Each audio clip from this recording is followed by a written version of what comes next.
요한계시록 15장 우리 1절로 4절까지 한번 교독할까요? 또 하늘에 크고 이상한 다른 이적을 보매 일곱 천사가 일곱 재앙을 가졌으니 곧 마지막 재앙이라. 하나님의 진노가 이것으로 마치리로다. 또 내가 보니 불이 섞인 유리 바다 같은 것이 있고 짐승과 그의 우상과 그의 이름의 수를 이기고 벗어난 자들이 유리 바닷가에 서서 하나님의 법문고를 가지고 하나님의 종 모세의 노래 어린 양의 노래를 불러 이르되 주 하나님 곧 전능하신 이시여 하시는 일이 크고 놀라우시도다. 만국의 왕이시여 주의 길이 의롭고 참되시도다. 주여 누가 주의 이름을 두려워하지 아니하며 영화롭게 하지 아니하오니까 오직 주만 거룩하시나이다. 주의 의로우신 길이 나타났으니 만국이 와서 주께 경배하리이다 하더라. 아멘. 지난 주간에는 영원한 복음을 통해서 구원받은 백성들에게는 어린 양과 함께 시온산에 설 것을 예고해 주셨습니다. 그리고 그 반대로 짐승의 표를 받고 우상에게 절한 자들은 하나님의 준엄한 심판을 받아서 성 밖에 던져지고 마치 포도송이가 터지듯이 피를 흘리게 될 것, 바로 영원한 심판을 받게 될 것을 경고해 주셨지요. 그리고 이러한 재앙이 임하기 전에 먼저 인자 같은 이가 등장해서 알곡들을 추수하게 될 것도 말씀해 주셨습니다. 어찌 보면 그런 환난을 하나님의 성도들에게는 환난을 당하지 않도록 하신다라고 하는 하나님의 은혜의 말씀입니다. 이렇게 하나님께서 하나님의 택한 백성들과 하나님을 알지 못하는 자들에게 대해서 분명한 앞으로 되어질 것들을 예고하신 후에, 그리고 오늘 말씀 속에서는 드디어 마지막 재앙, 그 마지막 재앙을 이제부터 본격적으로 베푼다라고 하시는 그런 말씀이 되겠습니다. 먼저 15장 1절에 보니까 일곱 천사가 마지막에 펼칠 일곱 재앙을 예비하는 그런 장면이 나옵니다. 또 하늘에 크고 이상한 다른 이적을 보매 일곱 천사가 일곱 재앙을 가졌으니 곧 마지막 재앙이라. 하나님의 진노가 이것으로 마치리로다. 앞으로 사실 이번 재앙이 마지막 재앙이라고 그랬습니다. 마지막 재앙. 마지막 재앙인데 전에 일곱 천사가 하나의 인을 뗄 적마다 하나의 재앙들이 있었는데 다섯 번째 천사가 인을 뗄 때인가요? 그때 뭐라고 그랬냐면 이제부터 이제 임할 재앙은 이전까지에 있던 그 재앙과는 완전히 판이하게 다른 성격의 재앙이 될 것이다. 그래서 화가 있을 것이다. 이렇게 얘기를 했어요. 그러니까 다섯째, 여섯째, 일곱째, 요거는 이제 재앙은 재앙인데 너무 극심하기 때문에 그걸 화라고까지 표현을 했어요. 그래서 화가 있을 것인데 그 화 중에서도 이제 마지막 일곱 번째 천사가 이제 나팔을 불고 이루어질 그 화는 그 화 중에서도 최고의 화지요. 그러니까 이 마지막 화라고도 얘기하고 마지막 재앙이라고도 얘기를 하는 거죠. 그래서 지금 마지막 재앙이라는 표현은 바로 그렇게 일곱 천사의 그 재앙 중에서는 마지막이다 그 얘기예요. 근데 그 마지막 재앙이라고 해가지고 그럼 딱 한 번의 재앙으로 끝나는가? 그게 아니고 이 마지막 재앙에서 일곱 대접의 재앙들이 또 쏟아져요. 그리고 다시 말하면은 마지막 화는 환대, 그 화 속에 일곱 가지의 재앙들이 또 들어있다 그 얘기예요. 그러니까 지금까지에 있었던 그 모든 재앙의 뭐라고 할까요? 다 합작품이라고 할까요? 그 모든 것의 총체라고 얘기할 수 있는 그런 재앙이 이 마지막 대접 안에 담겨져 있다 그 말이에요. 그런데 그 대접 안에 담겨져 있는 그것을 이제 준비를 하고 있다 그 말이에요. 이제 마지막 쏟을 준비를 하고 있다. 그 얘기는 거죠. 그래서 일곱 천사가 일곱 재앙을 가졌으니 곧 마지막 재앙이라 하나님의 진노가 이것으로 마치리로다. 하나님의 진노가 이것으로 마칠 것이다. 이제 마지막 재앙이란 얘기고요. 이것으로 마치리로다 하는 말은 결국 하나님께서 지금까지 말씀하시고 언약하시고 약속하셨던 그 모든 것에 이제 완성이 될 거다. 결국 하나님의 계획의 완성 또는 성취라는 그런 의미의 말씀이 되겠습니다. 아마 이번 재앙이 있게 되어지면 이 지상에서는 이제 더 이상 지상 세계는 끝이 날 것이고 영원한 세계로 이제 완성이 될 겁니다. 그렇게 되면 이 계시 세계는 이제 멸망을 당할 것이고 영원한 하나님의 나라로 완성될 것입니다. 거기서도 완전한 끝은 또 아니죠. 왜 그러냐면 거기서도 영원한 백보자 심판, 이건 마지막 심판이라고도 할 수 있는데요. 그러니까 이 진노의 심판이 아니라 그때는 마지막 이제 결과를 맺는 그런 심판이 되겠지요. 그래서 모든 하나님의 택한 백성들과 택하지 아니한 자들을 완전히 가르는, 그래서 영생과 영사로 나뉘는 그러한 모습이죠. 어찌 보면 이 성경의 역사는 예수님으로부터 시작이 되는 겁니다. 물론 뭐 과거 예수님 오시기 전 얘기도 있는데 그거는 예수님을 기점으로 해서 과거로 보고요. 예수님 오신 이후는 그 이후로 또 역사를 하는데 일단은 중심은 예수님입니다. 그래서 예수님을 중심으로 모든 역사를 펼쳐가는데 예수님 오시기 전에는 이 예수님 보내실 것에 대한 약속이었고요. 그리고 예수님은 그 약속대로 오셨습니다. 오셨고 그 약속대로 이루어지십니다. 이루어지시는데 여기서 영원한 복음과 이 계시록대로 얘기하자면은 영원한 복음이 있고요.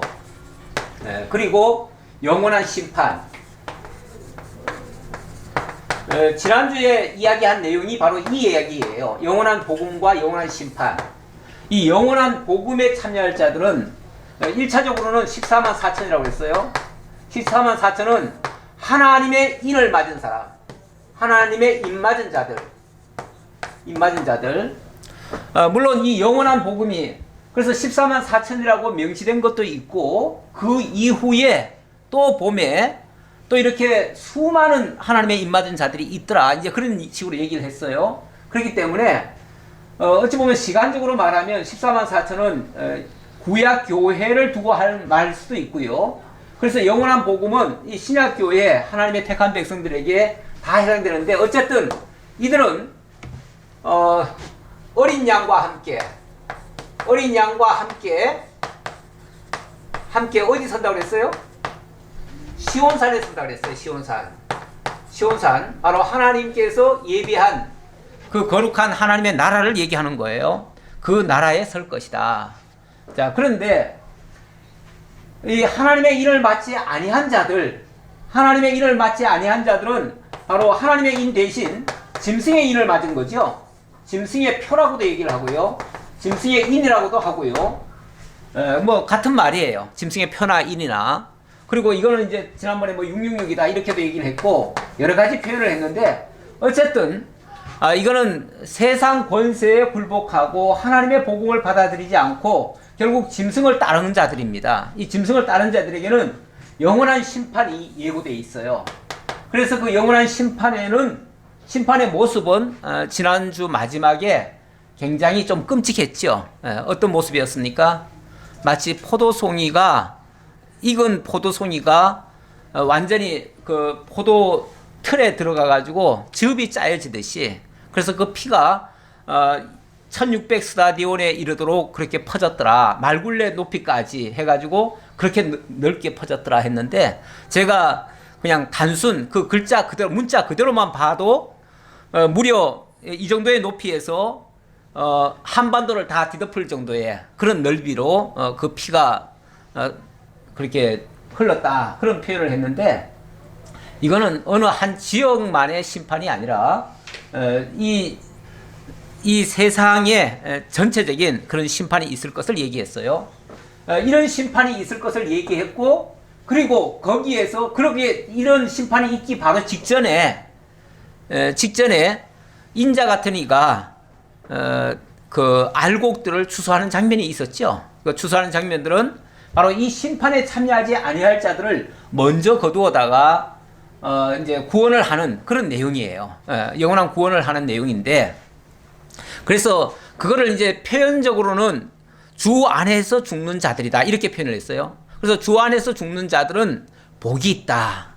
왜냐하면 이 심판을 피하고 하나님과 함께 거룩한 시온산에 오를 자들이기 때문에 하나님의 영원한 복음에 의해서 구원에 참여할 자들이기 때문에 정말 복이 있는 자들이다.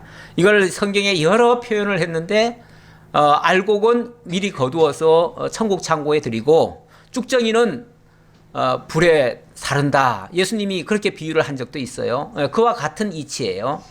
그런 식으로 하나님의 택한 백성들과 불택자들이 이렇게 완전히 극명하게 갈라질 걸 얘기하고요. 오늘 얘기는 그 이후에 이제 심판의 장면들이 얼마나 극심하게 있을 것인가, 그리고 하나님의 택한 백성들은 어떻게 또 찬양을 할 것인가, 자, 이런 얘기들을 좀 더 덧붙이는 겁니다. 물론 지금 마지막 재앙이라는 얘기를 했지만 지금 바로 재앙 얘기를 하는 게 아니에요. 재앙 얘기는 또 16장으로 또 넘어갑니다. 좀 약간 질질 끄는 표현이죠. 어쨌든 지금 16장에서 마지막 7 재앙을 예비했다라는 말까지만 하고요. 그렇죠? 7 재앙을 가졌으니 이거는 이제 가졌다는 그 마지막 재앙이라는 마지막 경고에 쉽게 말하면 마지막 경고를 하고, 그러면서 자, 경고와 더불어 2절에 보니까 또 내가 보니 불이 섞인 유리바다 같은 것이 있고 짐승과 그의 우상과 그의 이름의 수를 이기고 벗어난 자들이 유리바다 가에 서서 하나님의 검은고를 가지고 하나님의 종 모세의 노래 어린 양의 노래를 불러 이르되. 자, 어쨌든 유리바다가 있다고 합니다. 유리바다가 있대요. 예. 자, 유리바다인데 유리바다를 뭐라고 표현했어요? 불이 섞인 유리바다 이렇게 얘기를 하네요. 불이 섞인.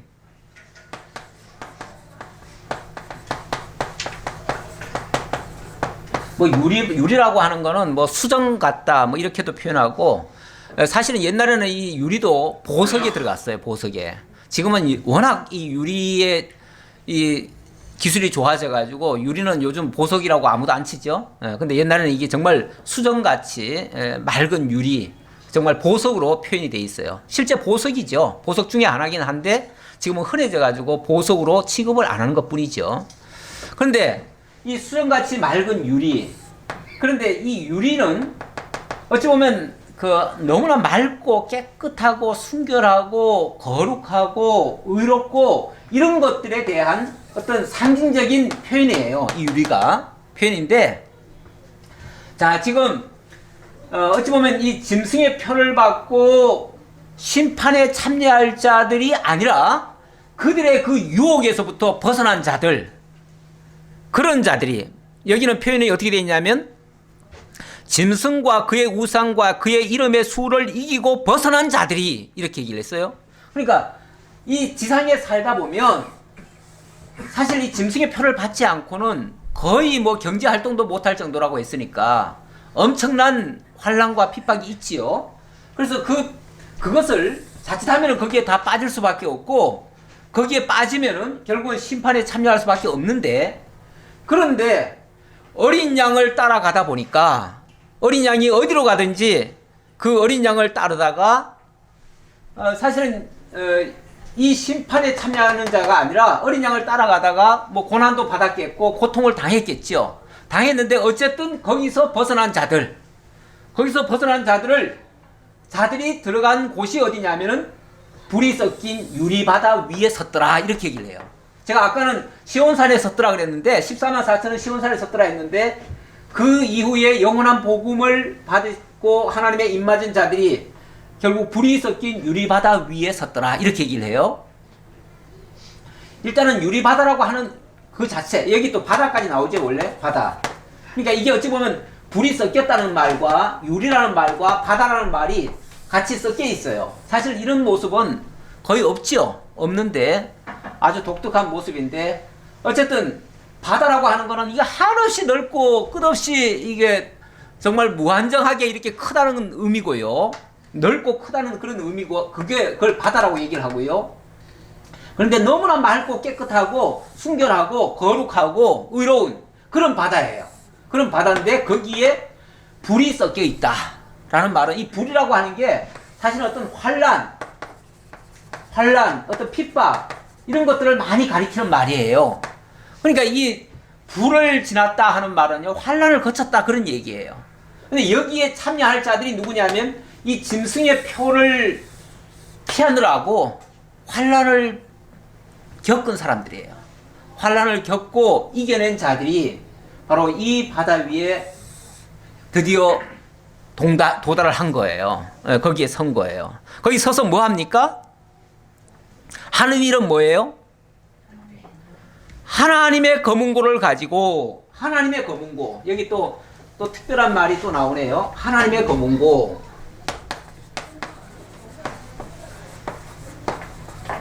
이 하나님의 검은고를 가지고 하나님을 찬양하는 거죠.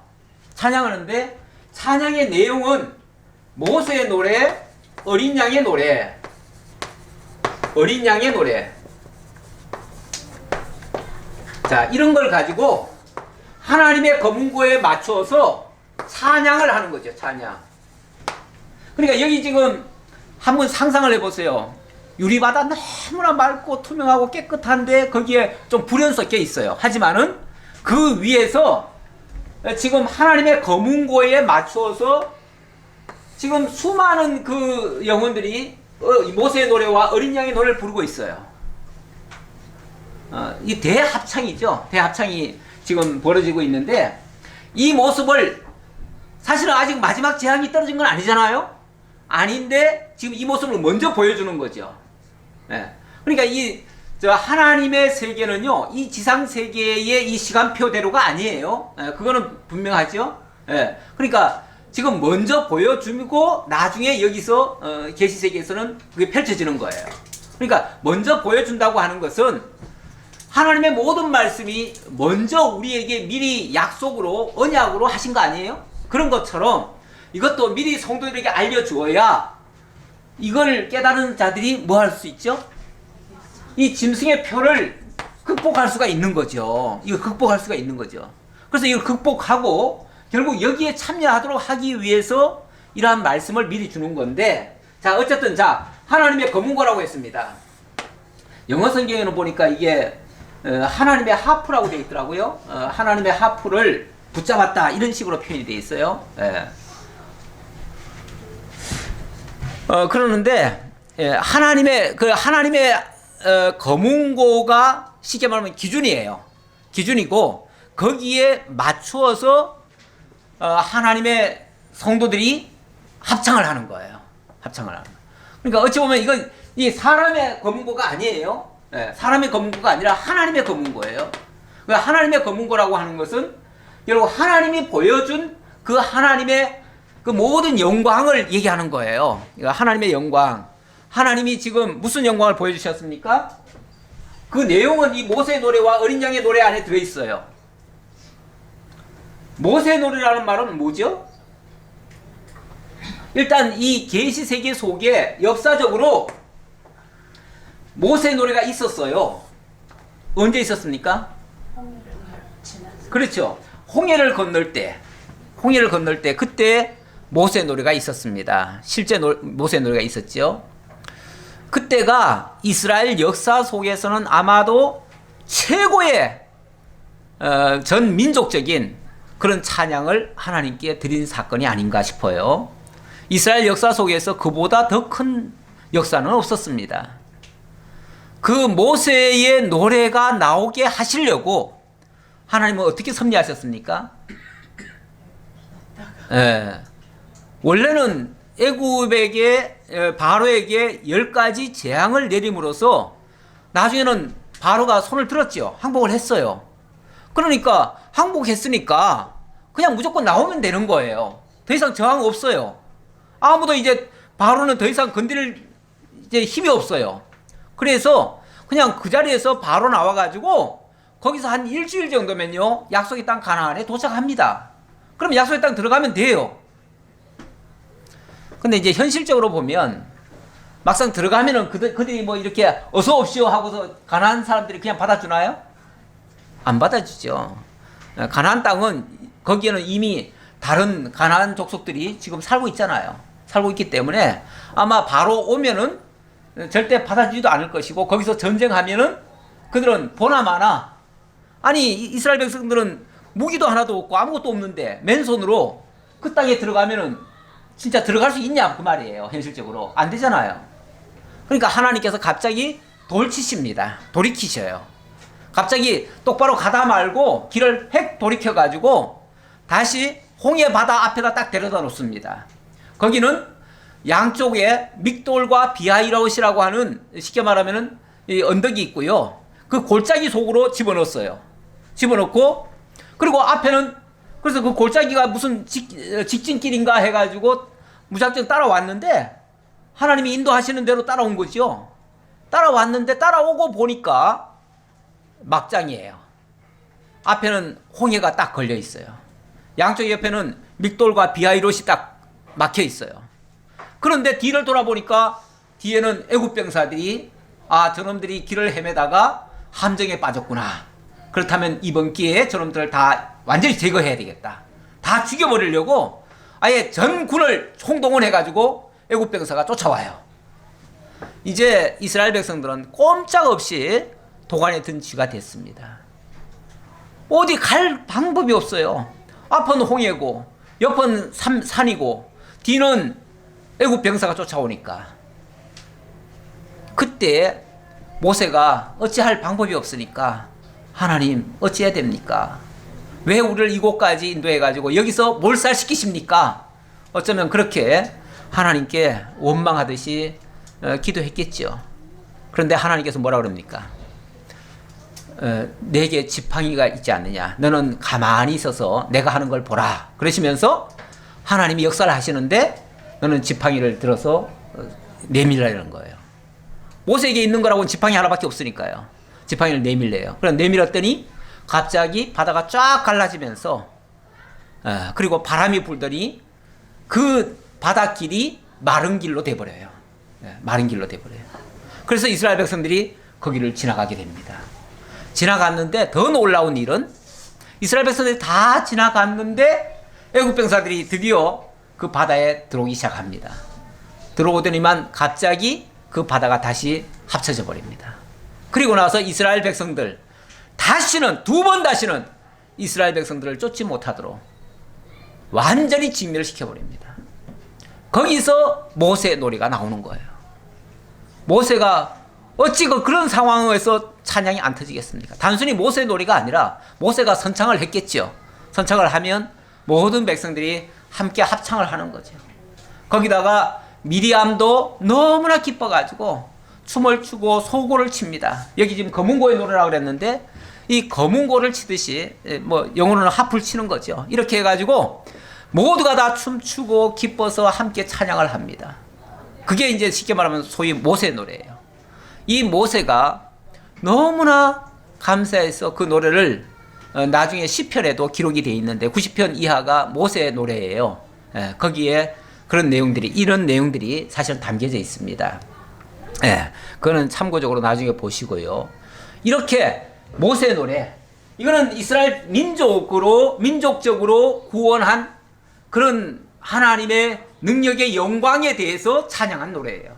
그러니까 만약에 그거를 하나님의 검은고에 맞춰서 백성들이 노래를 불렀다 한다면은 하나님이 보여주신 그 역사들, 다시 말하면 애굽을 홍해를 가르고 이스라엘 백성들을 건너게 하고 애굽 병사들을 다 죽게 한 그 역사가 뭐예요?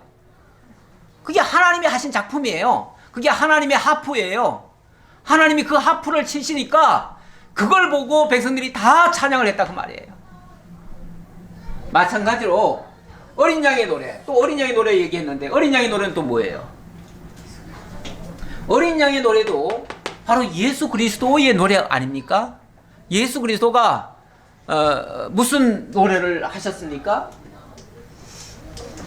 하나님의 자기 백성들, 하나님의 백성들을 구원하시는데 그 구원하시기 위해서 예수 그리스도가 십자가에 못 박혀 죽습니다. 모든 사람들의 조롱과 모든 사람들의 멸시와 모든 사람들의 그 고통을 홀로 다 짊어지십니다. 그리고 그 고통 속에 당신이 죽어가는 것 같았는데 웬걸요? 3일 만에 부활하시죠? 그리고 무덤 안에 있는 자들이 다 일어나죠? 그래서 하나님의 택한 백성들이 건짐을 받습니다. 결국 예수 자신의 희생을 통해서 하나님의 택한 백성들이 구원을 받습니다. 이것이 어린 양이 보여주신 구원의 역사들이에요. 이 구원의 역사들이 바로 어린 양의 노래인 거죠. 이와 같은 모습의 역사가 영원한 심판에서도 사실은 이 불이 섞인 유리바다 위에서도 펼쳐진다 그 얘기예요. 그래서 거기에 구원받은 자들이 쉽게 말하면 이 환난과 핍박을 다 거치고 짐승의 편을 이기고 극복하고, 이거 극복했다고 해야겠죠. 이걸 이기고 그리고 올라온 자들, 마지막 그 심판은, 지상은 이제 심판이 벌어질 것인데 그 심판 직전에 어린 양이 뭘 하죠? 그 알곡들을 거두잖아요. 그 추수를 하잖아요. 추수를 해가지고 안전하게 이쪽으로 다 이동을 시키는 거죠. 그래서 그때 이 지상에서 봤을 때는 그게 뭐냐면 죽음이에요. 죽음이죠. 그런데 죽음이기 때문에 정말 믿는 자들이 망하는 건가 이렇게 생각이 들 수도 있지만 그게 아니고 그 알곡을 거두는 거예요. 어린 양이 거두어서 영원한 승리의 창가를 부르도록 유리바다 위에 세우는 거죠. 그렇게 하기 위해서 하는 거니까, 그래서 성경은 그렇게 거둔다고 하면서 그 안에 있는 자들은, 그 안에서 잠자는 자들은 복이 있다 이렇게까지 얘기했잖아요 지난주에. 그렇죠? 자, 그렇게 찬양을 했습니다. 그렇게 찬양하는 내용을 지금 본문에서는 그걸 다시 한번 천상에서 그런 모습을 지금 보여주고 있는 거예요. 천상에서는 이미 승리한 모습을, 물론 이 지상에서는 나중에 일어날 일이지만 천상에서는 이미 이루어진 것처럼 보여주고 있는 거예요. 불러 이르되, 자, 찬양의 내용이죠. 주 하나님 곧 전능하신 이시요 하시는 일이 크고 놀라우시도다. 이 모든 일이 누구의 역사예요? 하나님의 일이에요. 하나님의 역사예요. 그런데 하나님이 이런 역사까지 하시니까 이런 역사를 뭐라고 그러냐면 전능하다 그래요. 전능하다. 이렇게 놀라운 능력을 다 발휘하시니까 우리는 세상에서요 어려운 일을 당하면은 이러다가 죽는 거 아니야? 이러다가 망하는 거 아니야? 이러다가 끝장나는 거 아니야? 이런 두려움을 가집니다. 근데 그게 망하는 게 아니고요. 그게 하나님의 능력을 보이시는 거예요. 하나님의 능력을 보이시니까 그 일을 통과한 다음에는 우리 입술에서 찬양거리가 나와요. 우리 하나님은 우리로 하여금 찬양하게 하시려고 그 과정을 거치게 하시는 거예요. 거칠 때는 물론 피곤하고 힘들 수 있어요. 하지만 거치고 나면 다 찬송거리예요.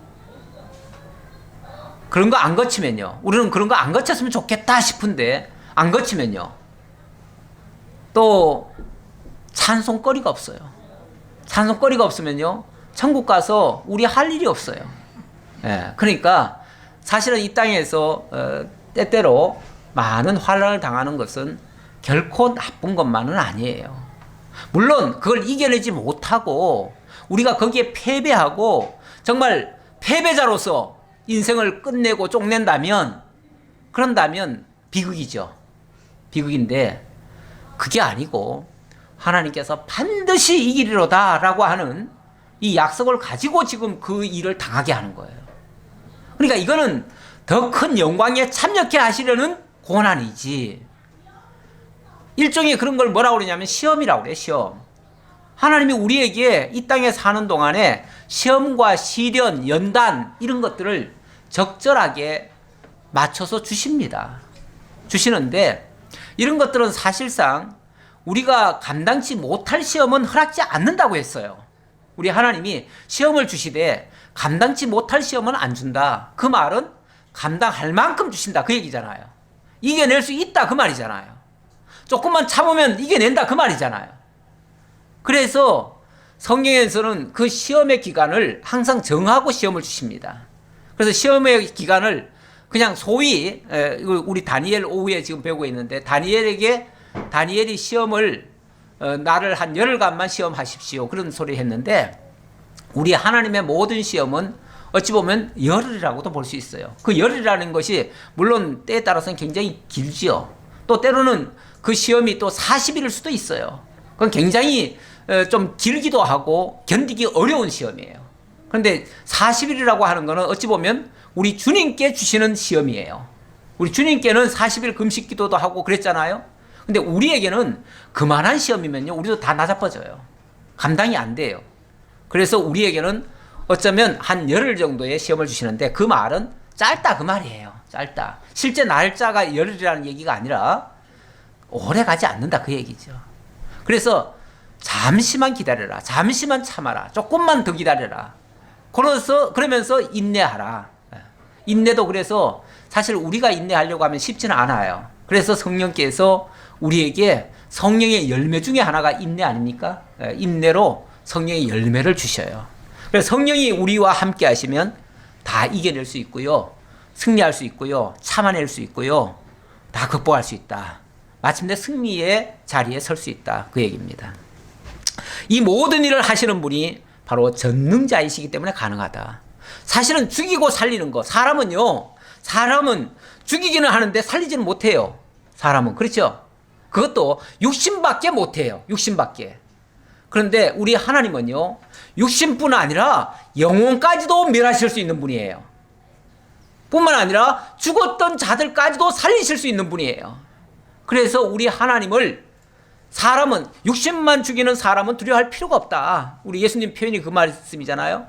그러면서 정말 두려워할 분은 육신뿐 아니라 이 몸뚱아리뿐 아니라 너희의 영혼까지도 진멸할 수 있는 그분을 두려워하라. 그래서 그 하나님만이 진정으로 모든 것을 다 하실 수 있는 분. 죽이기도 하지만 살리기도 하시고 심판도 하시지만 영원한 영생도 누리게 하시는 그분만이 진정한 전능자이시다. 이 모든 것을 하실 수 있는 분을 전능자라고 그래요. 절반만 하고 절반은 못하면 반능자지요. 또 그것조차도 못하면 무능자고요. 그런데 우리 하나님은 그야말로 전능자셔요. 모든 걸 다 하실 수 있는 분이에요. 그 말 속에는 모든 악한 것들을 다 제거할 수도 있고요. 우리를 아무리 어려운 상황에서도 승리케 하실 수 있다. 지금 여기는 바로 그 승리자들이 이런 하나님의 놀라운 능력의 영광을 보고 그 전능하심을 보고 그걸 찬양하고 있습니다. 만국의 왕이시여 주의 길이 의롭고 참되시도다. 만국의 왕이란 말은 왕 중의 왕이란 얘기고 이 세상의 모든 권세, 왕이라는 표현은 이 세상의 권세자들 두고 하는 말인데 그 모든 권세자들 위에 있는 권세자다 그 말이죠. 그러니까 대주제 하나님이신 것을 이렇게 표현하는 거죠. 그러면서 그분이 하시는 그 주의 길이 의롭고 참되시도다. 우리는 때로는 하나님의 뜻을 잘 몰라요. 하나님이 도대체 우리를 어디로 인도하시려는 거야? 우리를 망하게 하시려는 거야? 왜 이렇게 힘들게 하셔? 이렇게도 얘기할 수 있어요. 우리는. 왜? 그분이 우리를 이끄시는 그 길을 잘 모르니까. 그래서 때로는 하나님을 오해하고 하나님에 대해서 원망도 해요. 하지만 주의 길이 틀린 적이 없어요. 주의 길이 빗나간 적이 없어요. 주의 길은 항상 오르시고 그리고 결과적으로 보면 그게 바른 거예요. 직선이에요. 그게 가장 빠른 길이에요. 그 길로 가는 것이. 그 길로 우리를 인도하셨고 그래서 그분은 의로우시고 그분은 참되시고 그분에게는 거짓이 없으시고 그렇다고 말해요. 주여 누가 주의 이름을 두려워하지 아니오며 영화롭게 하지 아니하오리이까 오직 주만 거룩하시니이다. 누가 주의 이름을 두려워하지 아니하며 영화롭게 하지 않겠습니까? 이렇게 하시는 그 하나님을 안다면 어느 누가 그 이름 앞에 무릎 꿇지 아니하고 그분을 영화롭게 하지 않겠습니까? 세상에 그럴 자가 어디 있겠습니까? 그러면서 오직 주만 거룩하시니이다. 이 유리바다라고 하는 자체가 맑고 깨끗하고 의롭고 거룩하고 이런 표현을 썼는데, 제가 아까 그런 어떤 의미를 담고 있다 그랬는데, 바로 그러하신 그 하나님의 그 영광을 찬양하려니까 바로 이런 내용으로 이야기를 하는 겁니다. 주의 의로우신 일이 나타났음에 만국이 와서 주께 경배하리이다 하더라.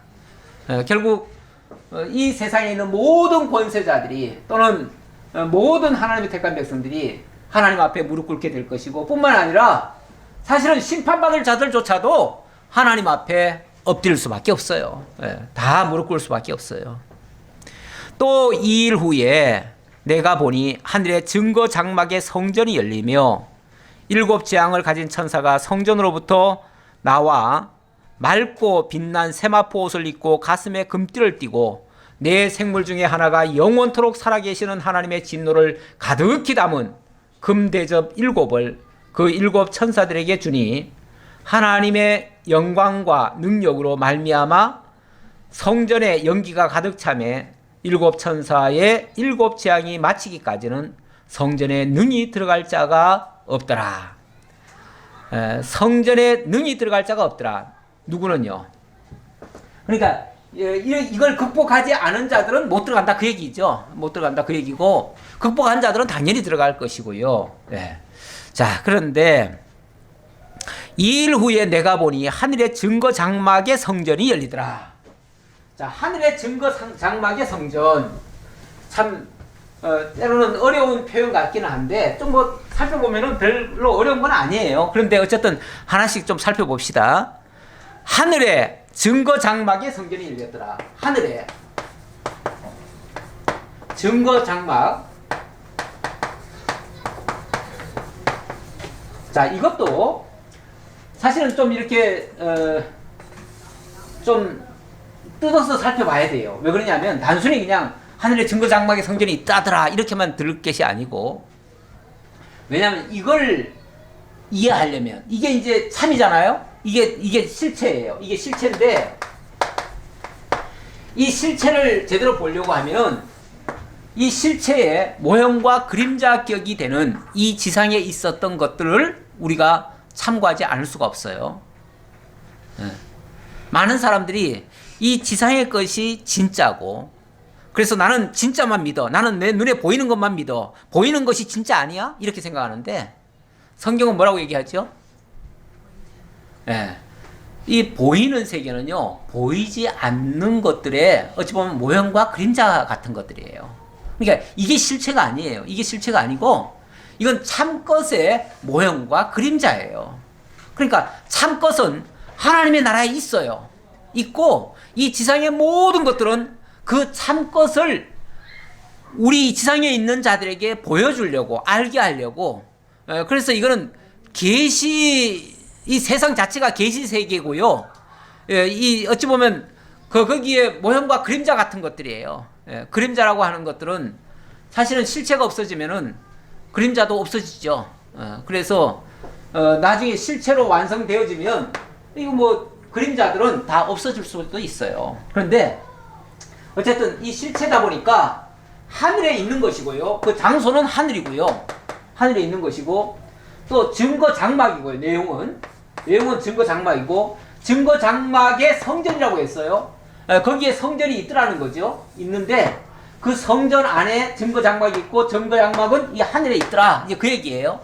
자, 그래서 이 모든 게 합쳐져서 된 말인데, 자, 하늘의 증거 장막의 성전이 열리더라. 이 모든 역사는 어디서부터 나오는 거예요? 하늘 성전에서부터 나오는 거예요. 하늘 성전. 쉽게 말하면 하늘 성전에 누가 있어요? 하나님이 계시고, 또 그리스도가 계시고, 나중에 보면은 하늘에 사실은 성전 모양이 이 지상에 있는 성전 모양이 아니에요. 지상의 성전 모양이 아니고, 또 뭐 거기에 뭐 촛대가 있고 뭐가 원래 지상에는 다 그런 게 있잖아. 있는데 그런 것들이 잘 안 보여요. 해도 없어요. 심지어는 해도 없고 달도 없어요. 그래서 왜 그런가 했더니 알고 보니까 예수 그리스도가 뭐더라? 예수 그리스도가 태양이시고 성전이시고 또 등불이시고 그러시더라. 그래서 바로 이 성전이 있고 성전에서 무엇이 나온다는 것은 곧 예수 그리스도가 그 역사를 한다 그 말이에요. 이 역사의 주인공이, 이 역사를 지금 진행해 가시는 분이 예수 그리스도다 그 얘기예요. 결국 예수 그리스도가 하늘의 증거 장막을 활짝 여시면서 이제 뭘 하신다는 거예요. 하는데 거기에 지금 그 증거 장막에서 성전이 열리면서 나오는 것은 7 재앙을 가진 7 천사가 성전으로부터 나왔다. 자, 7 천사. 그러니까 이거는 마지막 천사고요. 사실은 7 나팔 부는 그 천사일 수 있고요. 그런데 그 천사 앞에 또 7 대접을 가진 자들이 또 쭉 나오더라는 거죠. 그래서 7 대접을 가진 7 천사가 또 있겠죠. 그러니까 이 천사 말고 또 다른 7 천사가 또 있는 거죠. 자, 그 천사들이 나와가지고